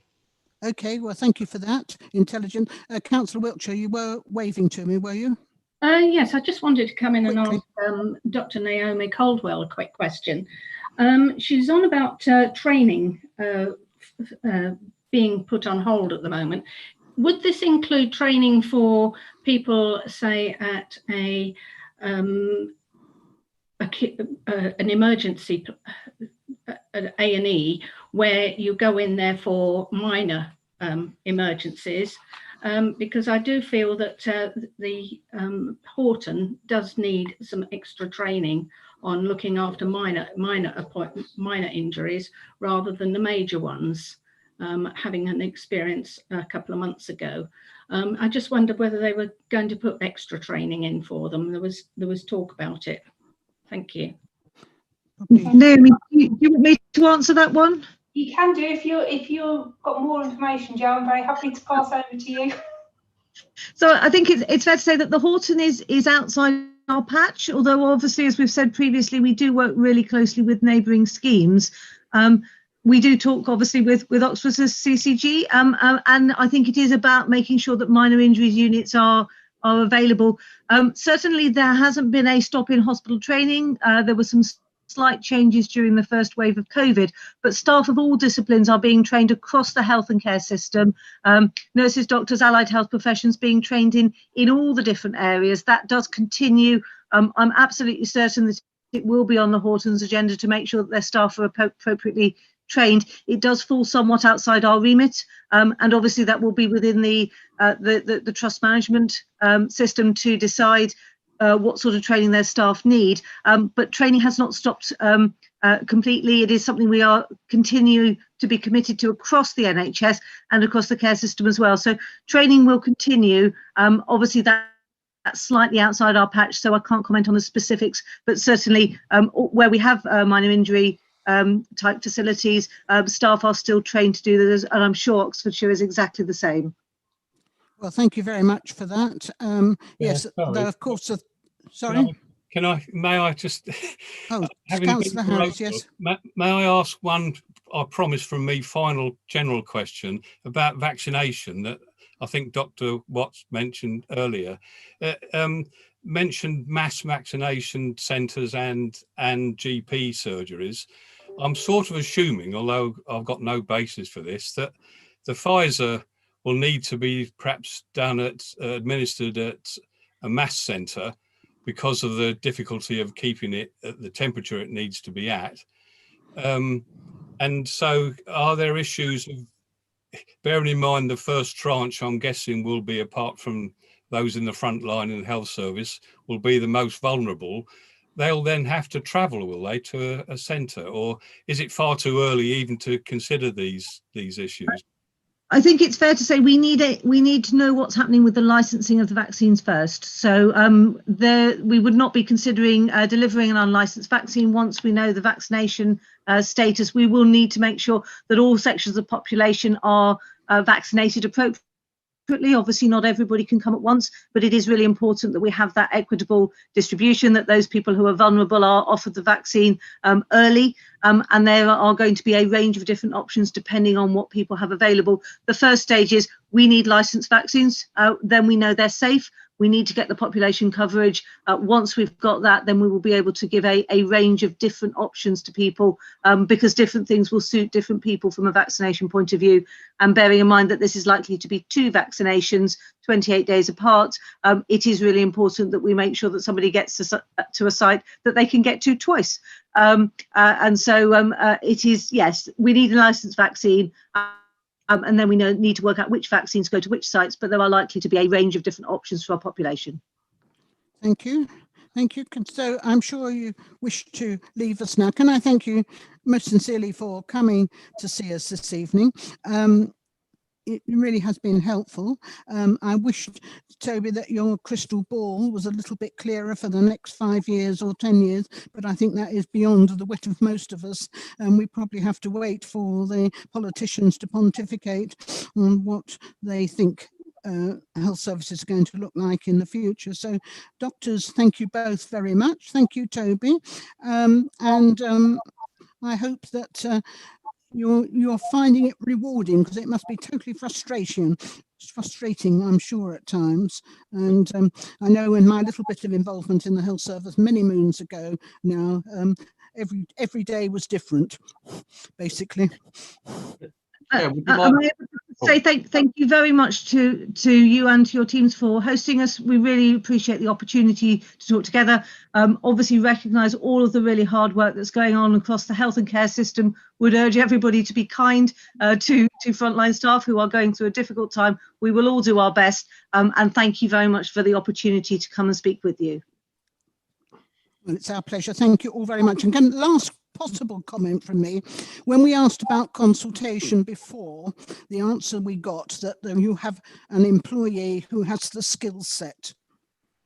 Now, I think consultation with us, with the public and everything is very important. So I'm surprised you don't actually have an appointment for someone to do consultation. I think what I would comment is that the term consultation means slightly different things across health and across local authority colleagues. Certainly engaging with the public is extremely important. That is something we aspire to do a lot more of moving forwards. At this point, I think it's very much about getting all of the facts in place, progressing the schemes that Toby has eloquently spoken about, and making sure that patient participation groups, that we engage with them, that the patients of those surgeries are listened to. And I know that those GP surgeries work really, really closely with their patient populations, and I think that engagement is absolutely key.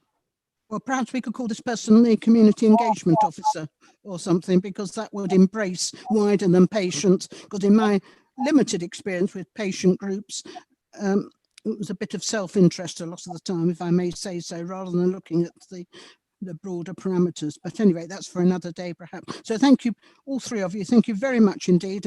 And you may now leave us. Thank you.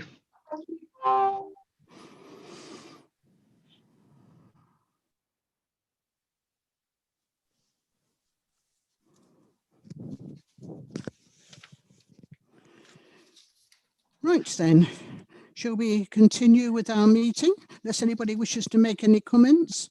Oh, yes. Chair, have you got the email addresses of the three CCG people that were just presenting to us? Because obviously I'd like to follow up and send an email, particularly to Dr. I'm just trying to find my piece of paper now. Joanne what? Yes. Well, oh yes, Dr. Caldwell. Yes. I can sort that for you, Councillor Pritchard. Because I think it'd be a good idea after this meeting is to at least, should we say, follow up on, the contacts we've actually made. Yes, good. Okay. Yes. Anybody else want to make any comment at all? No? Were you satisfied then with that you got the information that you wanted, more to the point?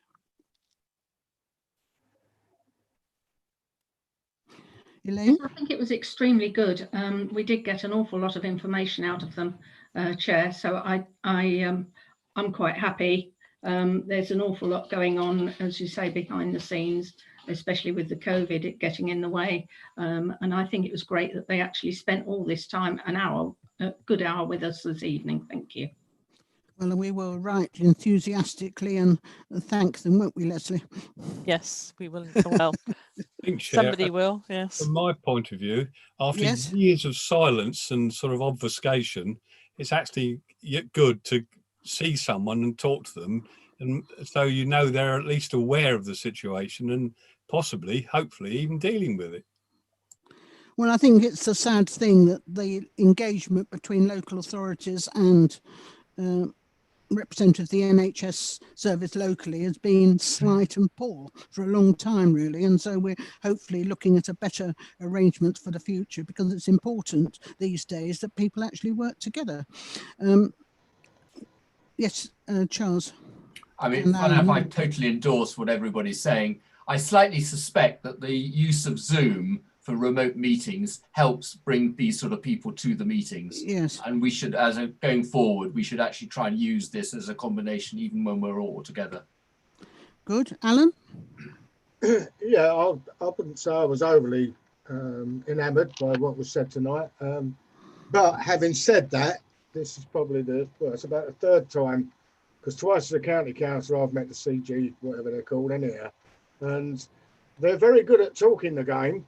And when it comes to actually doing something, that's the real problem. And we're talking about, capital money, premises, places for residents to see a doctor and things like that. And it seems to take an awful long while. Developers seem to get around it very quickly, but unfortunately the CG don't seem to be able to do that at all. And equally, I think they they do themselves down sometimes in respect of, what shall I say, giving a prognosis where a straight answer would have been a lot better as far as I'm concerned. Having said that, I was saying that about politicians anyhow, but I think they could be more succinct than what they are when they come forward. But it's nice to see them, let's put it that way. Well, good, thank you. Right, shall we move on then, colleagues, because we have to review the committee work programme. Not that we've got long to be in existence, but we might as well make the most of it.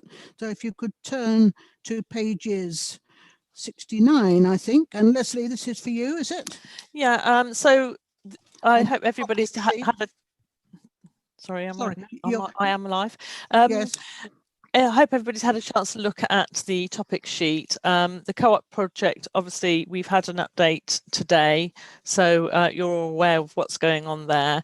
The only thing that I would like to mention that Councillor Dallin did mention earlier about the national grid, I had terrible trouble trying to find someone or anyone from National Grid. So I got in touch with Western Power again to see if they could give me any contacts there.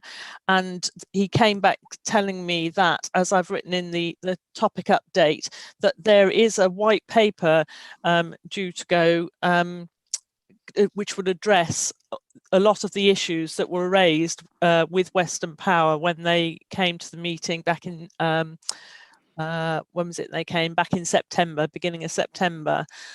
So he seemed reasonably confident that a lot of the issues that were spoken about at that meeting would be addressed in this white paper. But I still haven't managed to get, I'm not quite sure where to go with this to try and find somebody from National Grid to come to the meeting. Any comments from committee members? Yes, Richard? Yeah, thanks, Leslie, for what you've said. I would have, if I was trying to get somebody, I first would go to the communications department and say, look, we've got this committee here. They'd like to talk to somebody locally. Can you suggest a name? And that's their role, the press office, communications, whatever they are, and take it from there. But give it another go. I mean, the white paper, yes, it's interesting, but I think it would be nice if we could have them before one of our 2 remaining committees, if it's possible. Well, I can persevere and try again, see if I can get hold of anyone. They're just so massive. It's difficult to try and find the right department to go to. But as you say, I will try the communication, see if I can find someone. Alan? If I can come in, why don't you bounce it through our MP, because she's obviously got some inlets into them sort of people at that level. Right, good. Andrea Ledson. Do something. Anybody else want to comment on National Grid? Because they must have a regional organisation for the East Midlands or for something or other. Jim, you know all these things. Mr. Newton. Yeah, sorry, I was scrambling around to try and find my mute button. Yeah, I can certainly see which contacts we've got, and we'll put some feelers out. Because there must be an organisation that looks after the East Midlands or Northamptonshire or wherever we sit, surely. Well, we'll have a contact on our local plan consultees list, right? Which I think if we go for a pincer movement with the press office and our local plan contacts list, then between us we should be able to find excellent the right person eventually. Is that okay if I speak to you about that at some point then, Jim? And yeah, let's discuss that offline. That's a good idea. Okay. Thank you. Thank you both. Right, committee work programme then, Leslie? Yes, we've got in January, well, it's as it's stated there. I don't know if anybody wants to make any comments on anything that's on the work programme or anything that's coming up. Obviously, the 2 items to be allocated need to be allocated either in January or March. So that was the Toaster Link Road and the Saracens Junction. So I don't know. I don't know if that's you again. Is it, Jim? I don't know if you'll be able to put that in either of those 2 meetings. Could I suggest that with without wishing to give Mr. Hunkin a hospital ball, but I think Andrew Hunkin is the person for the relief road. Yeah. And as far as the Saracen's Head Junction goes, I can give an update now that the works have been done. Well, that's all we need to know then. Good, thank you. Hurrah! Yes. Well done. That was quick. Are you bringing the bottle, Alan? You need to unmute. Unmute. No. I thought I had, sorry. Can I just go back to the minutes in relation to item 2 with this transport thing? The full council requests to recommend to West Northampton to council to consider the merits of appointing a travel plan coordinator. I'm slightly adrift there. Did we recommend that to full council last time, or does that need doing this time? No, we haven't.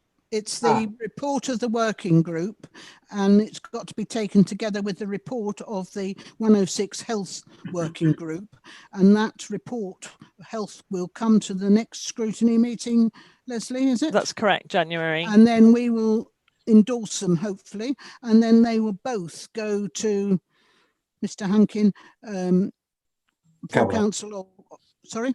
To cabinet. To cabinet. Yes. What, to recommend a travel plan coordinator? Yes, that's what the group recommended. Yeah, that's what, well, it said to full council, so I don't know what the practice is as far as going to full council. So the full report goes, including that as a recommendation. Is that right? That's right. So you set up these two groups, and you know, cabinet asked you to look at these two areas. So you report back to cabinet. The reason I'm bringing that up now is on well, there's difficulty at the moment. I know COVID is causing a problem anyhow, but there is difficulty with public transport, and I'm certainly in my area. I'm in communication with our local bus company and the managing director, and he's, I mean, it's there till December, but if it goes, there's no one there to reorganise, or if we go into the unitary authority, there'll be no one there to organise getting a plan B in place. I know my officer at NCC has got a plan B at the moment, but I don't know whether he's going to be there when we go into the unitary. That's the problem. And that was the reason why I want to get this. Yeah, I think the whole idea of these reports is that our recommendations, hopefully, we will recommend for them to be taken forward to the unitary council for them to consider. And I think it's particularly important for the travel bit and also for the 106 agreement, so that we don't actually lose that money which should be coming to South Northampton, in particular the particular doctor surgery. So we don't want to lose the momentum on that, and I hope we will have something that will be useful for the unitary to consider at an early meeting. I know they're going to have lots of things on their plates, and those are my colleagues here who will be hopefully elected to go on the unitary. I hope that you won't forget 106s and health and travel and everything. So any other comment? Yes, Ken? Should we put the co-op project back on to either January or March? Because obviously it's to have a review before obviously the formation of the new unitary. Or we could have a last hurrah in March, perhaps. Exactly, yeah. Andrew, how about that? And if you want our help counting the bats, you could invite us. I can do that, Chair. The other thing just to bear in mind also is that you have your annual report as well. Yes, indeed, which is something to look forward to. Yes. Perhaps something that I thought of, and I forget, I think it was in one of the newsletters that come up, is that we've spent an enormous amount of money on the Toaster Youth Cafe, and nothing, and I appreciate with COVID and so on and so forth, but it'd be rather interesting to have an update on what is happening there, or has it been finished, or how they intend using it. Well, I'm sure Joe could probably help us with that. And perhaps it would be nice to have a report again as a last hurrah, Joe. Yeah, we can do that, Chair. That's not a problem. Jolly good. Thank you. Is that going to come in March then? Yes, I think March is the big day, isn't it, really? Thank you, Chair. That's all right. Anything else anybody wishes to raise? Val, you've been sitting there very quietly. Do you want to say anything to us? It's you, yes. I'm surprised now. No, it's interesting to hear what other councillors say in different parts of the district. I'd like to thank Rosie for raising Middleton Cheney, because we do have a problem. We have an elderly population, and we're currently looking after, with my small team, over 100 families there during this COVID who can't get all sorts of things, from cutting the grass to food to trying to get a doctor to come out and see them. And the practice that we did have, the satellite practice that we did have in Middleton, was taken away. And I remember one of the doctors telling me it's because they couldn't afford to keep paying the different fees that they had to pay for the bungalow. And equally, I have left that practice and gone to a practice in Springfield because of the you can wait an hour to try and get somebody to answer the phone, and then they tell you you've got to ring another day because they can't actually give you an appointment the next day. So we're trying to help the elderly with that. So it is. Thank you for that. That's very valuable, the work you're doing. And Joe, I hope you've made a note of that, and perhaps our team, I don't know whether they've been engaged in Middleton Cheney, perhaps they could liaise with Val and see if there's any extra help that could be provided by whatever source that there is available, because I'd hate to think that people, just because they happen to live a little bit further away from Brackley or Towcester, might be missing out. Yes, so thank you for that, Val. We are in contact with Miranda, so we get the food boxes coming through, and we've been helping the school as well, because although the children do get free school meals, at that point we've had taken on board that their families might need extra help, and that they've been very grateful for that. So we're looking after 8 families there as well. So it's additional work coming in for the village. But anyway, I'll stop there. No, that's good. Thank you. Thank you. And it's great that, you've been engaged through your role as parish clerk in Middleton Cheney. I think it's brilliant. Marvellous. Anything else anybody wishes to add or say? Fiona, do you want to say anything to us? Sorry, could I just ask Andrew, the Towcester Link Road, when did you want to put that in January or March? I would suggest March, and the reason being is because I would like to see what happens in the next few weeks over Christmas and January. They've cut some more trees down on the A5, turning left into the road, so that's a start. That happened last week, I think. Chairman, I was just going to reiterate what Councillor Baggott-Webb had said, but actually I was probably there for longer than he was, because the medical centre in Brackley has been like a lifetime's work for Dr. Stevens. It has. I knew him when he was starting. Yes. And it has involved fundraising from businesses and all sorts of other places. It's not something that the NHS just popped along and did. So the fact that it's taken a long time is because a lot of people are involved, and a lot of people had to work together in order to get this to fruition. We're all thrilled now, but it has been a very long journey. Well, I didn't like to say anything to Toby, but I mean, as far as I'm aware from when I was involved in the health service, you're right, it's over 25 years, I think, but it's also down to a community effort with people pulling together, which the NHS say, oh yes, it's wonderful, we've done this. Well, they haven't, frankly.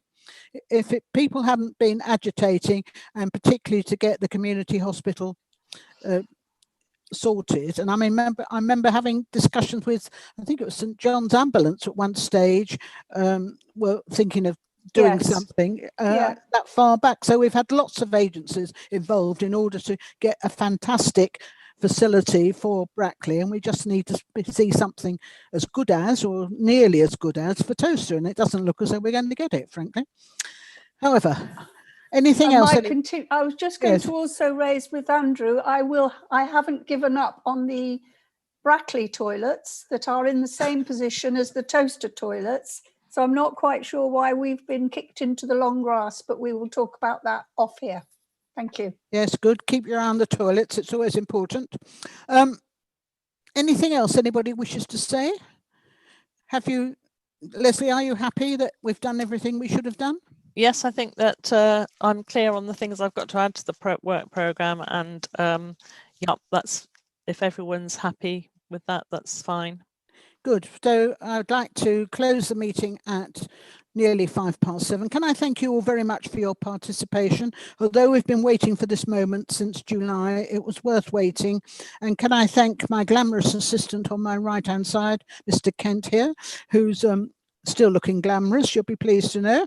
And thank you all, and Leslie and Diana lurking in the background somewhere. So I close the meeting, and if I don't see any of you before Christmas, I hope that it goes as well as can be expected, and that Father Christmas brings you all you might desire. So Merry Christmas, happy healthful New Year, and perhaps in January and February we can all bare our arms to each other and show where we've had our jabs. Hope so. Yeah, nothing else. Right, thank you then. Bye-bye. Thank you. Bye. Bye-bye.